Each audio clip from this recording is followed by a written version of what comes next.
My experience dates back to May of 2003. Prior to May of 2003, a friend of mine had approached the Catoosa Baptist Association about starting a summer camp program up under the umbrella of the association.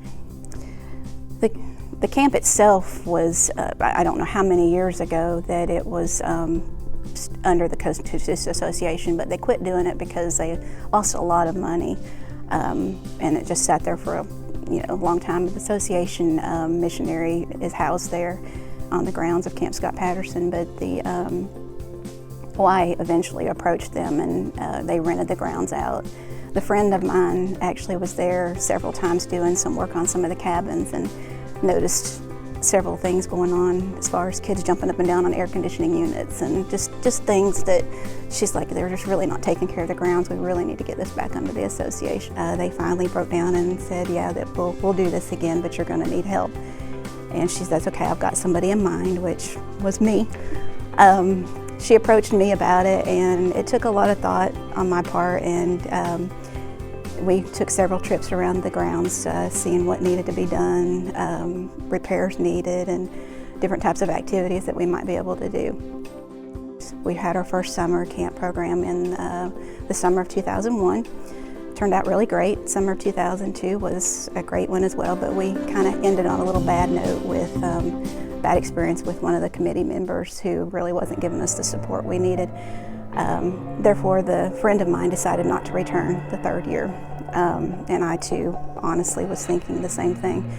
But in the spring of 2003, the newly elected chairman called me and asked me if I would be willing to do the summer camp again, and I told him the situation, and he understood. And we shared several phone calls, and then he finally asked me to come meet with the committee, and we went over a few things, and they assured me that I would have their complete cooperation and their support needed to get the camp to continue running it. After much thought and prayers, I finally decided that yeah, I would do it one more year.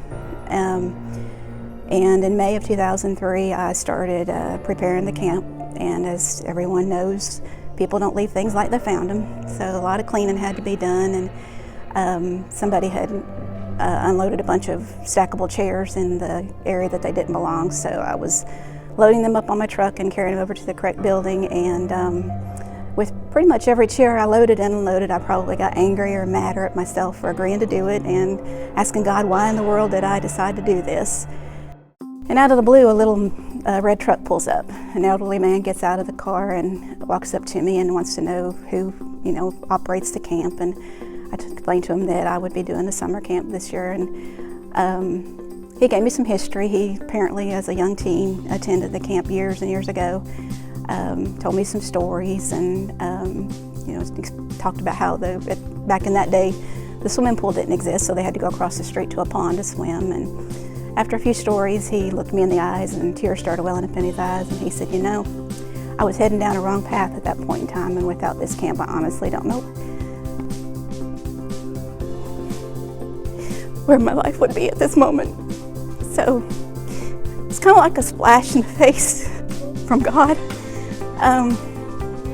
telling me, you're meant to do this. And so anyway, had he not shared that story with me, I'd probably still be angry right now, at that point in time, unloading the chairs and everything. And so I stopped, and after he left, and said, all right, God, that was you sending this man to me to give me a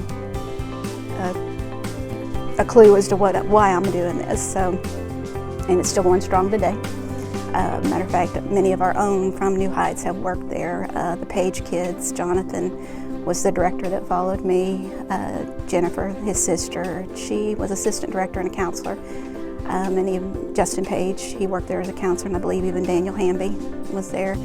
And just a lot of youth that I know have worked at that camp. And the churches would come in, provide breakfast, so that got the churches involved. They would come do story time, do a Bible lesson with them. So it really got the churches involved. I am Karri Harper, and I'm sent.